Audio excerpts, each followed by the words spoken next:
Voilà de quoi on va parler ce matin. Le titre de ce message, « Ne nous laissons pas intimider ».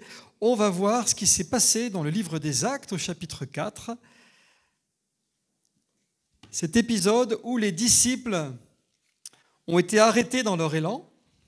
Ils avaient été baptisés du Saint-Esprit, ils ont commencé à prêcher l'Évangile, à accomplir des miracles. Et puis, pour des raisons qu'on va étudier ensemble, l'apôtre Pierre et l'apôtre Jean vont être arrêtés, mis en prison. Et au chapitre 4 et au verset 23, on va voir que les disciples ont été freinés, arrêtés dans leur élan, et ils vont trouver la solution de faire quoi ?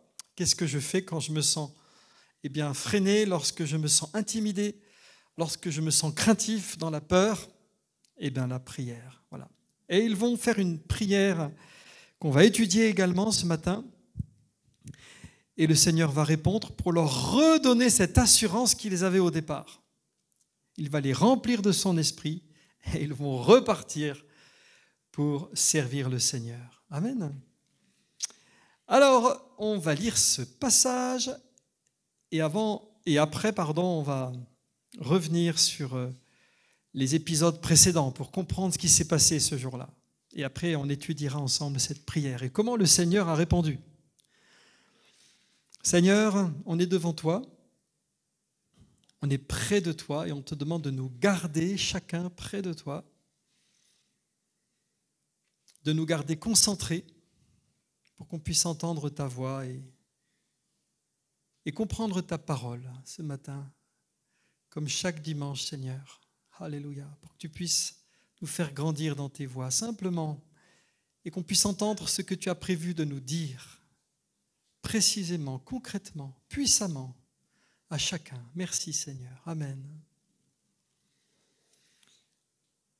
Alors les voilà, après avoir été relâchés, ils allèrent vers les leurs, donc ils ont rejoint les autres apôtres, et racontèrent tout ce que les principaux sacrificateurs et les anciens leur avaient dit. Et il les avait menacés, il leur avait dit, si vous continuez à parler de Jésus, gare à vous. Lorsqu'ils l'eurent entendu, ils élevèrent à Dieu la voix tous ensemble et dirent, Seigneur, toi qui as fait le ciel, la terre, la mer et tout ce qui s'y trouve, c'est toi qui as dit par le Saint-Esprit, par la bouche de notre Père, ton serviteur David, pourquoi ce tumulte parmi les nations et ces vaines pensées parmi les peuples ? Les rois de la terre se sont soulevés et les princes se sont ligués contre le Seigneur et contre son oint. En effet, contre ton saint serviteur Jésus que tu as oint, Hérode et Ponce Pilate se sont ligués dans cette ville avec les nations et les peuples d'Israël pour faire tout ce que ta main et ton conseil avaient arrêté d'avance. Et maintenant, Seigneur, vois leurs menaces et donne à tes serviteurs d'annoncer ta parole avec une pleine assurance. Vous voyez, ils avaient compris que l'assurance qu'ils avaient au départ, elle s'était un petit peu ébréchée, quoi. Elle s'était un peu amenuisée, on va dire. Donc il dit, Seigneur, on a besoin vraiment que tu nous encourages, que tu nous donnes ta force. Et comment ? En verset 30, en étendant ta main pour qu'il se fasse des guérisons, des miracles et des prodiges par le nom de ton saint serviteur Jésus. Quand ils eurent prié, le lieu où ils étaient assemblés trembla, ils furent tous remplis du Saint-Esprit et ils annonçaient la parole de Dieu avec assurance. Waouh! Le Seigneur leur a même fait un petit tremblement de terre pour les encourager. Est-ce que vous voulez un tremblement de terre ? Non, dites pas. On préfère pas. Le carrelage, on va le garder, si on peut éviter. Alors, qu'est-ce qui s'est passé ? Pour comprendre, il faut arriver au chapitre précédent, au chapitre 3. Il y a eu un miracle. Pierre et Jean ont prié pour un homme qui était paralytique. Voilà, on le voit au verset 2. Acte 3, verset 1 d'ailleurs. Pierre et Jean montaient ensemble au temple à l'heure de la prière, c'était la 9e heure. Et c'est là que tout a commencé. Il y avait un homme boiteux de naissance qu'on portait et qu'on plaçait tous les jours à la porte du temple, appelé la Belle, pour qu'il demande l'aumône à ceux qui entraient dans le temple. Cet homme, voyant Pierre et Jean qui allaient y entrer, leur demanda l'aumône. Pierre, de même que Jean, fixa les yeux sur lui et dit « Regarde-nous ». Et il les regardait attentivement, s'attendant à recevoir d'eux quelque chose. Alors Pierre lui dit, je n'ai ni argent ni or, mais ce que j'ai, je te le donne. Au nom de Jésus-Christ de Nazareth, lève-toi et marche. et le prenant par la main droite, il le fit lever. Au même instant, ses pieds et ses chevilles devinrent fermes. D'un saut, il fut debout et il se mit à marcher et il entra avec eux dans le temple, marchant, sautant et louant Dieu. Waouh! Incroyable! Un vrai miracle, un beau miracle. Juste devant le temple, après cet homme, il sautillait, il chantait, il exaltait Dieu. Et qu'est-ce qui s'est passé? Eh bien, tout le monde le vit marchant et louant Dieu. Il reconnaissait que c'était celui qui était assis à la belle porte du temple pour demander l'aumône. Et il fut rempli d'étonnement et de surprise au sujet de ce qui lui était arrivé. Et comme il ne quittait pas Pierre et Jean, tout le peuple, étonné, accourut vers eux au portique dit de Salomon. Les miracles servent à faire venir les gens devant Dieu pour qu'ils entendent sa parole. Évidemment, cet homme a été béni, il a été guéri. Mais si Dieu fait des miracles, c'est pour que sa parole soit annoncée et entendue. Amen. Alléluia. Alors c'était merveilleux. Du coup, Pierre, voyant que tout le monde était venu, alors il va prendre la parole et il va leur dire « Pourquoi vous étonnez-vous de cela? Pourquoi avez-vous les regards fixés sur nous comme si c'était par notre propre puissance ou par notre piété que nous avons fait marcher cet homme ?» Verset 13, « Le Dieu d'Abraham, d'Isaac et de Jacob, le Dieu de nos pères, a glorifié son serviteur Jésus, que vous avez livré et renié devant Pilate, qui était d'avis qu'on le relâche. Vous avez renié le saint et le juste, et vous avez demandé qu'on vous accorde la grâce d'un meurtrier, vous avez fait mourir le prince de la vie, que Dieu a ressuscité des morts, nous en sommes témoins. C'est par la foi en son nom que son nom a raffermi celui que vous voyez et connaissez. C'est la foi en lui qui a donné à cet homme cette entière guérison en présence de vous tous. Amen. Et il leur annonce l'évangile. Il leur dit, si Jésus est mort, c'est à cause de vous. Et c'est vrai que c'était à cause de ceux qui étaient là. Et il va leur dire, maintenant frères, je sais que vous avez agi par ignorance, ainsi que vos chefs. Il leur parle de la grâce de Dieu. Dieu a accompli de la sorte ce qu'il avait annoncé d'avance par la bouche de tous ses prophètes, que son Christ devait souffrir. Repentez-vous donc et convertissez-vous pour que vos péchés soient effacés, afin que des temps de rafraîchissement viennent de la part du Seigneur et qu'il envoie celui qui vous a été destiné, Jésus-Christ, que le ciel doit recevoir jusqu'au temps du rétablissement de toutes choses dont Dieu a parlé anciennement par la bouche de ses saints prophètes d'autrefois. Un miracle. Des gens viennent, sont attirés, curieux, étonnés, attentifs. L'évangile est prêché. La repentance et la conversion sont prêchées. Amen. Il y a des âmes qui se sont converties ce jour-là. Alléluia. C'est vraiment glorieux. Mais, grain de sable dans le rouage, les ennuis commencent. Chapitre 4, verset 1. Tandis que Pierre et Jean parlaient au peuple, survinrent les sacrificateurs, le commandant du temple et les Sadducéens, mécontents de ce qu'ils enseignaient le peuple et annonçaient en la personne de Jésus la résurrection des morts. Ils mirent la main sur eux et ils les jetèrent en prison jusqu'au lendemain, car c'était déjà le soir. Cependant, beaucoup de ceux qui avaient entendu la parole crurent et le nombre des hommes s'éleva environ à 5000. Le lendemain, les chefs du peuple, les anciens et les scribes s'assemblèrent à Jérusalem avec Anne, le souverain sacrificateur, Caïphe, Jean, Alexandre et tous ceux qui étaient de la race des principaux sacrificateurs. Ils firent placer au milieu d'eux Pierre et Jean et leur demandèrent « Par quel pouvoir ou au nom de qui avez-vous fait cela ?» Ils sont curieux, ils veulent comprendre ce qui s'est passé. Ils savent qu'un miracle a eu lieu et ils disent à Pierre et Jean « Mais racontez-nous, expliquez-nous. » Alors là, Pierre, rempli du Saint-Esprit, leur dit « Chef du peuple et ancien d'Israël, puisque nous sommes interrogés aujourd'hui sur un bienfait accordé à un malade, afin que nous disions comment il a été guéri. » Vous voyez, il y a un petit peu d'ironie dans les paroles de Pierre. Il dit « Ah, parce que vous voulez nous juger parce qu'un homme a été guéri, vous n'êtes pas content. » Comprenez ? Jésus avait utilisé aussi ça quand il avait affaire aux religieux. « Sachez-le tous et que tout le peuple d'Israël le sache. C'est par le nom de Jésus-Christ de Nazareth que vous avez crucifié et que Dieu a ressuscité des morts. C'est par lui que cet homme se présente en pleine santé devant vous. Jésus est la pierre rejetée par vous qui bâtissez et qui est devenue la principale de l'angle. Il n'y a de salut en aucun autre, car il n'y a sous le ciel aucun autre nom qui ait été donné parmi les hommes par lequel nous devions être sauvés. Et il leur annonce l'évangile aussi à ce tribunal composé des chefs religieux qui n'étaient vraiment pas contents. Alors le problème, c'est que lorsqu'ils virent l'assurance de Pierre et Jean, ils furent étonnés, sachant que c'étaient des hommes du peuple sans instruction, et ils les reconnurent pour avoir été avec Jésus. Et comme ils voyaient là, près d'eux, l'homme qui avait été guéri, ils n'avaient rien à répliquer, ce qui va les mettre encore plus en colère. Souvent, les gens deviennent violents parce qu'ils ne savent plus comment dire les choses. Ils n'arrivent plus à les exprimer, ils n'arrivent plus à débattre. Et voilà. Donc, ils vont leur interdire de prêcher au nom de Jésus-Christ. Mais Pierre et Jean vont leur dire, alors regardez au verset 18, et les ayant appelés, ils leur défendirent absolument de parler, d'enseigner au nom de Jésus, mais Pierre et Jean leur répondirent, jugez s'il est juste devant Dieu de vous obéir plutôt qu'à Dieu, car nous ne pouvons pas ne pas parler de ce que nous avons vu et entendu. Donc ils vont les relâcher, voilà, parce qu'ils ne savaient pas comment les punir, en leur faisant une menace. Attention, si vous continuez à prêcher au nom de Jésus, eh ben alors là, ça ira plus loin. Et c'est comme ça qu'on arrive à ce moment qu'on a lu au début, où les disciples se retrouvent. Pierre et Jean leur racontent qu'ils ont été mis en prison, ils leur racontent les menaces, et là ils se mettent tous à prier. Alors venons-en maintenant à l'étude de cette prière magnifique. Déjà, réfléchissons à une chose importante, c'est que Dieu souvent permet que nous ayons des obstacles, que ce soit dans le cadre de l'opposition, suite à un témoignage, suite à des conversions, suite à un miracle, comme c'est le cas.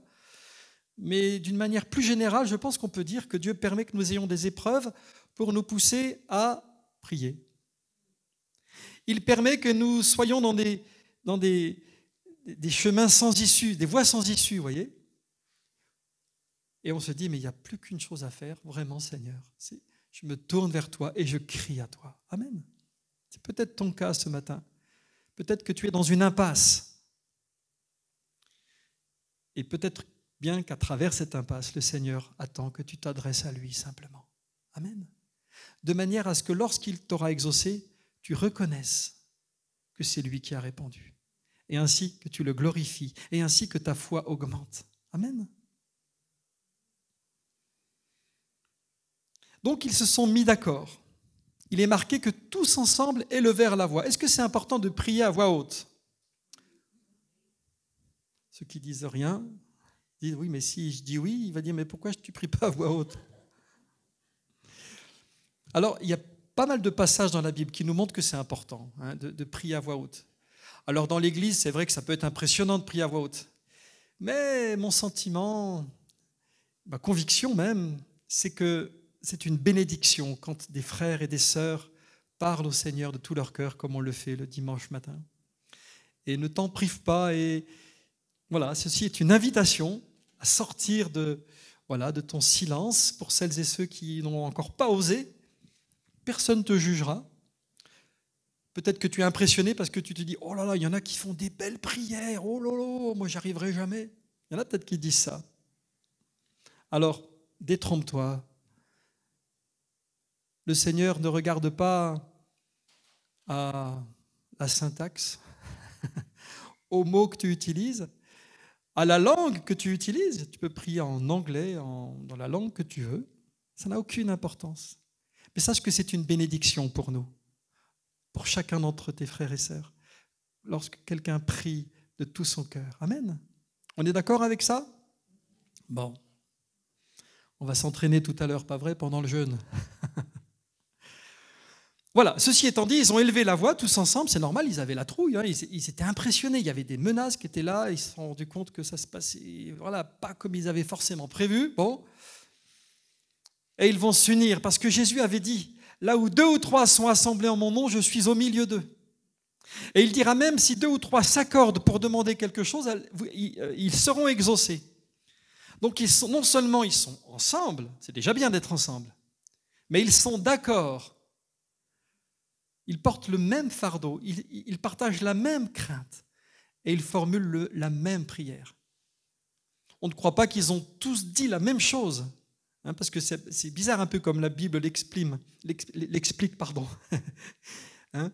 Ils ont tous dit ensemble, voilà,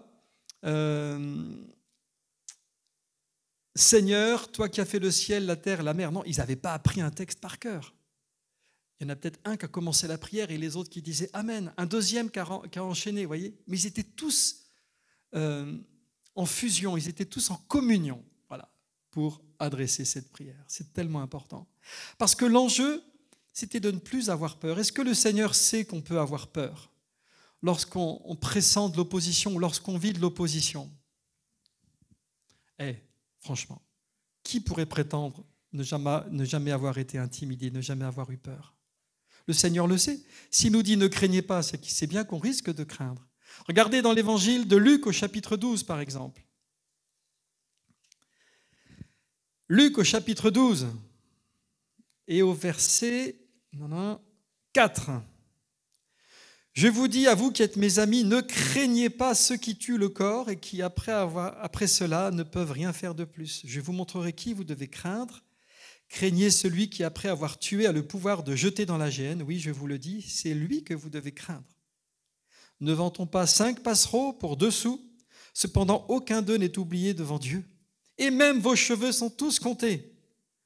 Ne craignez donc point, vous valez plus que beaucoup de passereaux. Je reconnais que je suis intimidé, j'ai peur. Ouais. Et ce n'est pas faute d'avoir appris à témoigner, à évangéliser. Mais c'est une crainte, on va en parler tout à l'heure, qui peut être présente. Et c'est de cela dont il s'agit ce matin. Ne nous laissons pas intimider. Amen. Donc l'enjeu, c'était ça, et c'est pour ça qu'ils ont prié. Ils vont dire, Seigneur, toi qui as fait le ciel, la terre, la mer et tout ce qui s'y trouve, il s'adresse au Dieu vivant, au Dieu éternel, le Créateur. Ça, c'est une leçon aussi. Nos prières, la prière modèle de Jésus, c'est notre Père qui est aux cieux. Que ton nom soit sanctifié. Et c'est bien de commencer une prière en décrivant, en proclamant qui est celui à qui on s'adresse. Vous voyez, ça permet tout de suite de mettre les choses en place. Voilà, toi tu es le Créateur, tu as créé le ciel, la terre, la mer et tout ce qui s'y trouve, et c'est à toi qu'on s'adresse maintenant. Alors qu'est-ce qu'ils ont dit? Cette prière peut être divisée en 2 parties, comme souvent dans l'Ancien Testament. Il y a plusieurs prières de Salomon, David, des rois qui ont prié. La plupart du temps, elle est divisée en 2 choses. Il y a le constat, on dit les choses telles qu'elles sont, et dans la deuxième partie, il y a la demande. Et il y a un petit mot, vous verrez, qui sert d'axe et de coordination entre les 2 parties, c'est maintenant. Voilà ce qui se passe, voilà ce qu'on vit, et maintenant, Seigneur, voilà ce qu'on te demande. Voilà. Et cette prière n'échappe pas à cette règle. Alors, la première chose, c'est donc le constat. Les princes, les rois de ce monde se sont ligués. Et la chose importante à retenir dans ce constat qu'ils font, c'est qu'il n'y a pas d'interrogation. Ils ne sont pas dans le « comment ça se fait, Seigneur, que tu as permis que Pierre et Jean soient emprisonnés ? Toi qui es capable de guérir des malades, est-ce que tu n'es pas capable de faire en sorte qu'on ne soit pas arrêté par les gens, etc. » Non, ils ne sont pas dans l'amertume et dans la revendication. Au contraire, ils disent « tout ce qui nous arrive, c'était prévu. » Oui. Regardez dans Acte 4, on y retourne, hop. Ils disent, voilà, en effet, au verset 27, en effet, contre ton saint serviteur Jésus que tu as oint, Hérode et Ponce Pilate se sont ligués dans cette ville avec les nations et avec les peuples pour faire tout ce que ta main et ton conseil avaient arrêté d'avance. Ils sont conscients que s'ils vivent cette épreuve, c'est Dieu qui l'a permis. C'est Dieu qui a dirigé les choses pour que ça se passe comme ça. Vous Voyez combien ils sont sur la même longueur d'onde que Dieu, que la parole de Dieu. Il va se servir de paroles de David, d'un psaume, parce qu'ils reconnaissent que les psaumes sont inspirés par le Saint-Esprit. Et donc, ils vont mettre la parole de Dieu en avant. Ça aussi, c'est une clé pour nos prières. Quand on base nos prières sur la parole de Dieu, Seigneur, tu as dit ça dans ta parole. Alors le Seigneur, je crois qu'il aime, parce que ça veut dire qu'on honore sa parole. On croit que c'est lui qui parle, par le Saint-Esprit. Amen. Vous voyez cette force dans cette prière. Ils constatent les choses, ils ne se rebellent pas, ils reconnaissent avec humilité que les choses se sont passées comme prévu. Qu'est-ce que je voulais vous dire d'autre par rapport à cette première partie ? Ils vont décrire ce qui peut nous faire peur aussi aujourd'hui. D'où vient cette intimidation ?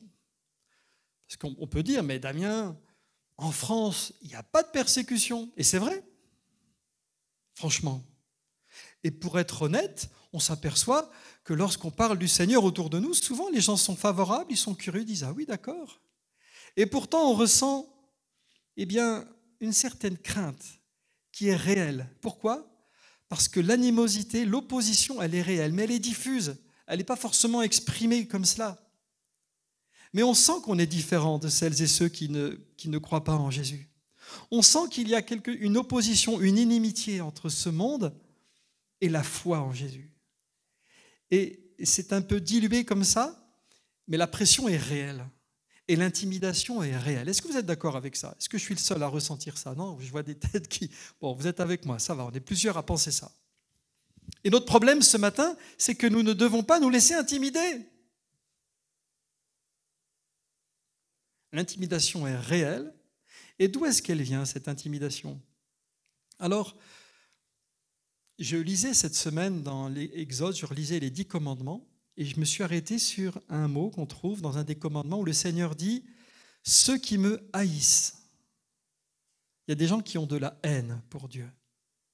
Heureusement, pas tout le monde. Ce n'est pas parce qu'on n'est pas chrétien qu'on a de la haine pour Dieu, mais il y a des gens qui ont de la haine pour Dieu, des gens qui ne supportent pas. Et les gens qui ont jugé Pierre et Jean, les gens qui leur ont ordonné d'arrêter de prêcher au nom de Jésus, je ne sais pas si c'était de la haine, mais ça y ressemblait. En tout cas, ils étaient bien énervés. D'accord ? Pourquoi ? Plusieurs choses qui peuvent nous faire réfléchir ce matin. La première, c'est que Pierre va leur dire « Jésus, c'est la pierre rejetée. Vous l'avez rejetée, mais en fait, c'est la pierre angulaire. » Traduction, vous vous êtes trompés. Et quand vous dites à quelqu'un qui s'est trompé, quand vous lui faites comprendre qu'il doit remettre en question ses choix, son chemin, ses convictions, c'est désagréable. Tout le monde n'est pas forcément enclin à dire « Ah ouais, tu as raison.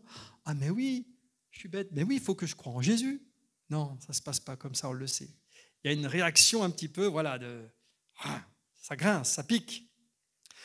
La deuxième chose qu'on voit, c'est qu'il n'avait rien à répliquer. On l'a vu tout à l'heure, il y a un homme qui a été guéri, le miracle est tangible, il est avéré, tout le monde connaissait ce paralytique qui a été guéri, et donc n'ayant aucun argument, ça a nourri cette colère également. Ce qu'on voit aussi, c'est que Pierre, dans son discours, va dire autre chose qui était susceptible de les énerver. Il va leur dire « Il n'y a de salut en aucun autre nom que le nom de Jésus. Il n'y a sur la terre aucun autre nom qui ait été, c'est dur à dire, qui ait été donné aux hommes pour être sauvés. » Ça fait un petit peu radical, non ? Un petit peu absolu. Comme on l'a vu mardi soir dans notre étude, on parlait un petit peu avec Fabien, on parlait de ce problème. C'était intéressant de voir que l'évangile, il est absolu. On prétend que la parole de Dieu, c'est la vérité. On sait que Jésus-Christ a dit « Je suis le chemin, la vérité et la vie ». Mais dans le monde postmoderne dans lequel nous vivons, quelqu'un qui arrive et qui dit « Moi, j'ai raison », tout de suite, et c'est normal, ça va éveiller des soupçons, de la méfiance. Et c'est tout à fait normal. Pourquoi ? Parce que, on réfléchissait à ça ensemble, l'analyse qu'on peut faire, il y a certainement plein de choses à dire, mais si on en est là aujourd'hui dans notre monde post-moderne, c'est que durant des siècles, l'homme a abusé de la force, de la manipulation, de la violence pour s'imposer. C'est les guerres de religion, c'est les guerres tout court, c'est les conflits qu'il peut y avoir. Et donc on arrive à un temps où les gens se disent le meilleur moyen pour plus qu'il y ait de conflit, c'est que personne prétende avoir raison, tout le monde a raison, tout le monde a la vérité, et comme ça au moins, il n'y a pas de conflit. C'est quelque part, d'un certain point de vue, c'est naturel et c'est honorable de vouloir s'échapper de cela. Le problème, c'est qu'il y a quand même une vérité. Soit Dieu existe, soit il n'existe pas. Soit je vais loin de Dieu après la mort, soit c'est pas vrai. Vous voyez ce que je veux dire? Soit le soleil brille dehors, ou alors il ne brille pas. Si je dis qu'il pleut en ce moment, c'est pas vrai. Ce qui est vrai, c'est que le soleil brille. Vous comprenez? Il y a des choses qui sont vraies quand même. Alors nous, chrétiens, il faut qu'on fasse attention et bien se rappeler que le nom de Jésus a été donné pour être sauvé. Et oui, parce qu'aujourd'hui, vous avez plusieurs doctrines, plusieurs idéologies, plusieurs noms qui sont là pour proposer des choses intéressantes pour les êtres humains. Par exemple, beaucoup de noms vont vous proposer du bien-être, par exemple. Et c'est très bien. D'autres noms, d'autres courants, d'autres doctrines vont vous proposer de l'épanouissement personnel. D'autres vont vous promettre la paix intérieure. Et ils ont raison de le promettre, parce que la paix intérieure, c'est tellement précieux, et d'une certaine manière, ce qu'ils disent est vrai. Oui, il y a plusieurs noms. Donc si tu veux la paix intérieure, tu peux suivre d'autres noms. Si tu veux juste le bien-être, tu peux suivre d'autres noms. Si tu veux du succès matériel, tu peux suivre d'autres noms. Si tu veux, je ne sais pas ce que les hommes et les femmes peuvent vouloir dans ce monde aujourd'hui, mais pour ce qui est d'être sauvé, pour ce qui est d'avoir la vie éternelle, pour ce qui est d'avoir ses péchés pardonnés, pour rentrer dans le ciel, être réconcilié avec Dieu, alors là, nous l'affirmons, il n'y a que Jésus. Il n'y a que le nom de Jésus. Amen. C'est pour ça, quand vous parlez avec vos collègues, vos amis, la Bible, elle dit, il faut rendre compte de notre espérance avec douceur et respect. Il faut respecter tout ce que les gens croient. Ça ne veut pas dire qu'on est d'accord avec eux. Dire, ah ouais, tu crois ça, très bien. Ben moi, je crois que j'ai la vie éternelle parce que Jésus-Christ est mort pour moi. Vous voyez comment on peut relativiser les choses? Amen.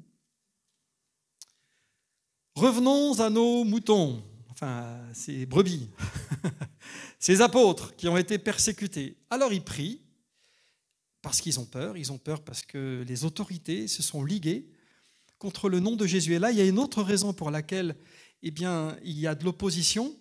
C'est que vous avez le pouvoir politique, Hérode et Ponce Pilate, qui se sont ligués avec le pouvoir religieux. Et pour eux, c'était tout leur monde.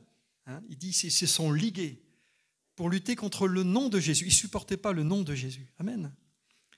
Et nous savons que les puissances terrestres, mais surtout célestes, celles qui n'appartiennent pas à Dieu, nous savons qu'il y a un monde invisible dirigé par Satan qui ne supporte pas le nom de Jésus. Pourquoi? Parce que le nom de Jésus est au-dessus d'eux. Amen. Est-ce que les gens aiment bien avoir un patron? Alors les Français, généralement, ils disent non, on est champions pour taper sur nos patrons, nous. Mais pour ce qui est de la réalité spirituelle, Jésus-Christ a une autorité sur eux. Et ils sont rebelles contre cette autorité, contre le nom de Jésus. Il faut le savoir, ça. Quand on invoque le nom de Jésus, quand on prie au nom de Jésus, eh bien, on agace notre ennemi. Voilà, il faut le savoir. Est-ce que c'est pour autant qu'il faut arrêter? C'est ce qu'on va voir maintenant. Non, non, non, surtout pas. Surtout pas. Dans cette prière, il y a le maintenant. On a fait le constat, tout le monde s'est ligué contre nous, il y a des menaces qui pèsent sur nous, on a peur, ils ne disent pas on a peur, mais voilà, ça veut dire ça, et ils disent maintenant, verset 29, « Maintenant, Seigneur, vois leurs menaces et donne à tes serviteurs d'annoncer ta parole avec une pleine assurance. » Parce que l'enjeu, il est là, frères et sœurs. L'enjeu, il est là, c'est que nous ne soyons pas intimidés, impressionnés de manière à ce que nous devions mutiques, que nous nous taisions et que nous arrêtions d'annoncer le nom de Jésus, que nous arrêtions de témoigner de ce que nous avons vu et entendu. Parce que le Seigneur a donné cette mission, n'est-ce pas? Il l'a dit. Nous sommes là pour, d'une manière ou d'une autre, faire avancer le royaume de Dieu. Et si on reste intimidé en disant « Oh là là, mais oui, mais il y a le diable, et puis il y a plein de gens qui n'aiment pas Jésus, qui n'aiment pas Dieu, etc., qui ne supportent pas ce qu'on fait, ce qu'on dit, ce qu'on pense. Donc autant rien dire, autant rester dans notre coin. On va faire du bien, on va essayer d'apporter un bon témoignage, mais on ne va surtout pas trop énerver. Voilà. Eh bien, ces disciples savaient que c'était une fausse route. Ils avaient peur, ils étaient arrêtés, mais ils ont dit « Seigneur, il faut que tu agisses. » Parce que cette assurance qu'on avait avant, on l'a perdue et on veut la retrouver. Donne à tes serviteurs d'apporter ta parole avec assurance. Parce que c'est là ton commandement, c'est là la mission que tu nous as confiée. Regardez dans Matthieu 28 au verset 18, on va revenir un petit peu sur ces paroles que notre maître a prononcées avant de partir au ciel et qui sont là pour sceller le contrat, pour décrire la mission qu'il nous a confiée. Matthieu 28, vous avez, voilà, verset 18, Jésus s'étant approché, donc Jésus est ressuscité, il va bientôt remonter au ciel. Il leur parla ainsi, « Tout pouvoir m'a été donné dans le ciel et sur la terre. » Amen. Alléluia. Le Jésus qu'on annonce, les témoignages qu'on apporte à la gloire de Jésus, ils sont supérieurs en puissance et en autorité à toutes les autres autorités et toutes les autres puissances. Il faut le savoir, ça. Il ne faut pas l'oublier. Allez, faites de toutes les nations des disciples, les baptisant au nom du Père, du Fils et du Saint-Esprit, et enseignez-leur à observer tout ce que je vous ai prescrit. Et voici, je suis avec vous tous les jours jusqu'à la fin du monde. Alléluia. Est-ce que ce n'est pas merveilleux? Eux, ils savaient très bien que le Seigneur avait dit ça. Et dans leur prière, ils disent, Seigneur, tu as promis que tu étais avec nous. Tu as promis que tu as tous les pouvoirs. Tu nous as demandé d'annoncer ta parole. Eh bien, il faut vraiment que tu agisses parce que là, on est bloqué. On est bloqué. Tu as vu leurs menaces? Ils se mettent tous contre nous. Comment on va faire? Comprenez? Ne nous laissons pas intimider. Lisons aussi dans Marc au chapitre 16. Marc au chapitre 16, c'est pareil, c'est la fin de l'évangile. Jésus-Christ est sur le point de monter au ciel et il réunit ses disciples et on voit qu'il leur dit encore d'autres choses au verset 15.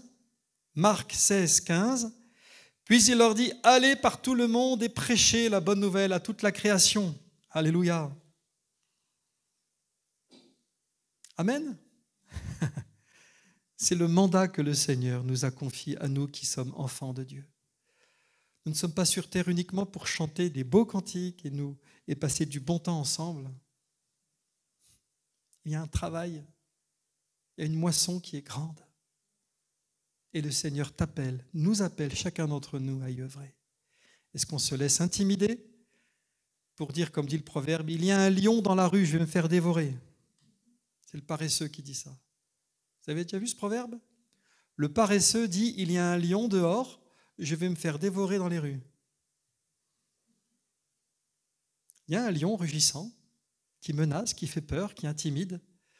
Est-ce que c'est pour autant qu'on doit rester tout tremblant et figé et ne pas aller de l'avant? Non, parce que le Seigneur, il a dit, celui qui croira, alors je continue, Marc 16, 16, celui qui croira et qui sera baptisé sera sauvé, mais celui qui ne croira pas sera condamné. Voici les miracles qui accompagneront ceux qui auront cru. En mon nom, ils chasseront les démons. Ils parleront de nouvelles langues. Ils saisiront des serpents et s'ils boivent quelques breuvages mortels, il ne leur fera point de mal. Ils imposeront les mains aux malades et les malades seront guéris. Alléluia. Seigneur, il faut qu'on le vive. Verset 19, le Seigneur, après leur avoir parlé, fut enlevé au ciel et il s'assit à la droite de Dieu. Et regardez bien, verset 20, ils s'en allèrent, prêcher partout. Le Seigneur travaillait avec eux et confirmait la parole par les miracles qui l'accompagnaient. Amen. Ça va loin, hein? Alors pourquoi est-ce qu'ils demandent des miracles? Est-ce que c'est bien de demander des miracles? Personnellement, je pense qu'il n'y a rien de mal. En tout cas, les disciples l'ont fait. Je vous regarde Bernadette. Vous savez que si Bernadette est là, c'est parce qu'un jour, à Dole, elle a entendu le témoignage d'un homme qui a été guéri d'un cancer. C'est ça qui a touché son cœur et qui lui a donné envie de... Voilà. C'est pas vrai? Bon, je dis pas de bêtises. C'est ça. Elle nous a dit ça samedi dernier. Voilà. Et peut-être que d'autres parmi nous pourraient dire, moi j'ai été interpellé, j'ai eu envie de venir à Jésus.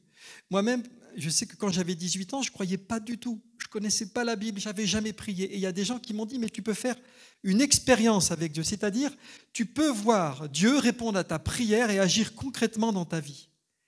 Et je vais vous dire, si je n'avais pas fait ces expériences-là, je ne pense pas que je serais devenu croyant. J'avais besoin de comprendre qu'il ne s'agissait pas d'un dogme, d'une religion, mais qu'il s'agissait de rencontrer quelqu'un de vivant qui entend les prières et qui répond concrètement. Si ça vous embête d'appeler ça miracle, appelez ça comme vous voulez. Si ça vous embête d'appeler ça expérience, appelez ça comme vous voulez. Mais ce monde a besoin de voir que Dieu est vivant. Amen.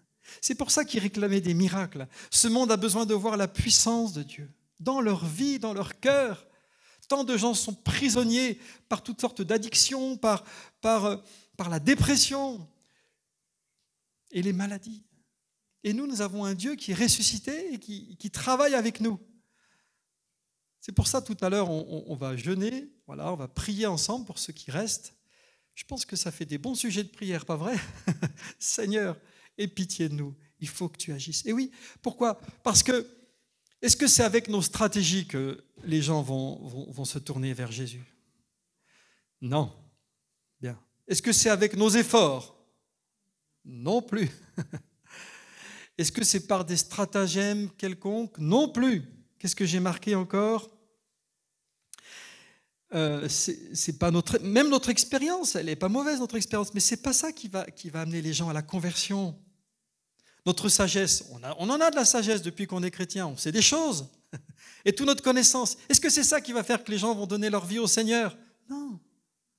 La seule chose qui fait qu'un homme, une femme décide de se donner à Jésus et de le suivre fidèlement toute sa vie, conversion quoi, c'est parce que le Seigneur a agi dans son cœur, par la puissance du Saint-Esprit pour le convaincre de pécher. Amen.